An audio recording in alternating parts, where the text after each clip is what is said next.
and he's a former club member. And you left the club when? How long ago? About 5 years. 5 years ago.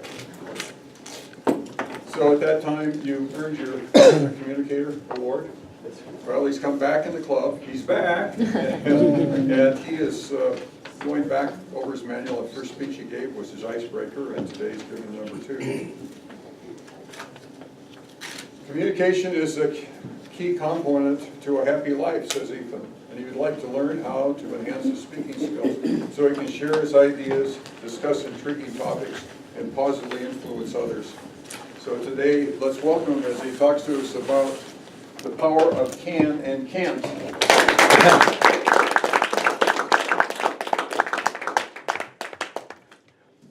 Whether you think you can or think you can't, either way, you are right.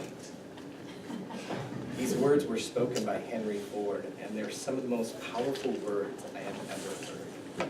But I didn't apply them to my life right away. I didn't know how to implement them until I heard some stories, until I was able to take those stories, parallel them with my life, and make change.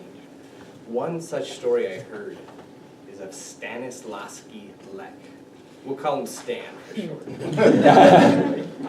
September 1939. The German army rolls into Krakow, Poland, Stan's hometown. Shortly after, Stan finds himself in a concentration camp, separated from his family. And when I say concentration camp, images from movies, pictures, all the horrific things that you think of, Stan lived through. And as Stan was in that camp, he realized, I shouldn't be here. I need to get out of here. And he thought, I can escape. And he went and talked to some other Jewish prisoners and said, we need to escape. We need to get out of here. And they said, you can't. You can't escape this camp. No one escapes this concentration camp. And he said, I can. We can.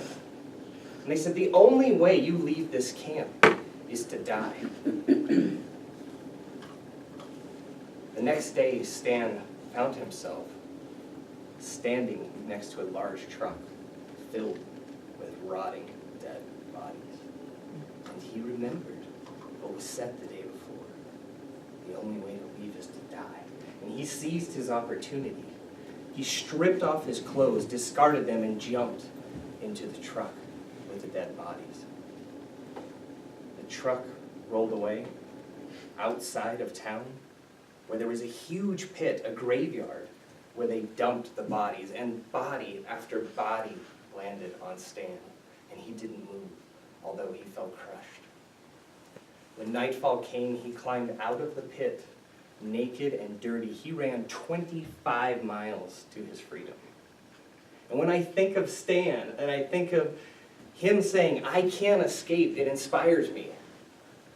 It inspires me to think, how can I attribute this to my life? How can I attribute it? I can. And I ask the question, are you the man or woman that you want to be? I ask myself that. Am I the man I want to be? If you are not, if you answer that question as no, you are not the man or woman that you want to be, is today the day when you change? How old are you? How long is it going to be that you're going to wait and sit there and think, I'm still not the person I want to be? You need to change your thoughts and tell yourself, I can become more. And when I think of I can, I think of the I part. And it makes me think of how in our society we have such a negative connotation for being selfish. And that bothers me because being selfish can be so powerful if used the right way. If you study history and you look through wise books, even study wise people, you'll find a common theme. You'll hear the theme, fill your own cup up so that it overflows. Another version is fill your own cup up so that your life will overflow with joy. Fill your own cup up first. Take care of yourself. When I think of this one aspect, I think of myself. I think of, I bought these awesome Converse online. I designed them. They represent Firefly, one of my favorite TV shows. I wear a Flynn's Arcade t-shirt because I love Tron and I'm a dork. It makes me smile. When I smile, Monique smiles. And when Monique smiles, this whole side of the room smiles. We are all smiling right now because I bought awesome Converse. You are welcome.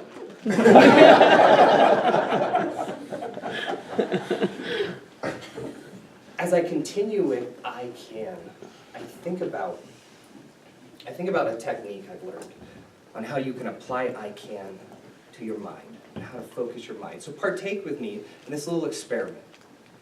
Maybe it'll change your life. What have you got to lose? I want you to look around the room right now. And I want you to find everything that's blue. Blue.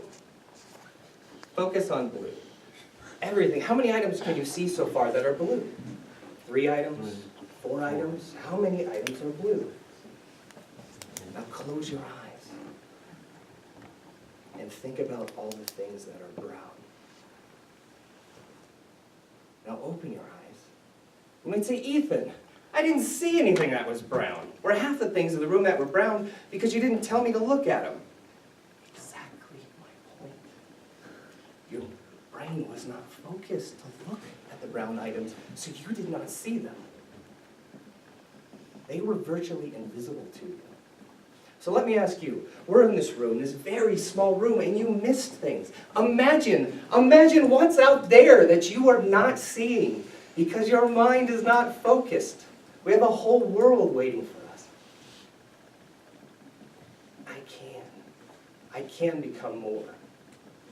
Some of you will leave and say, I can do this. I can become the person I want to be. And others will say, I can't. And to both of you, I say this. Whether you think you can or think you can't, either way, you are right.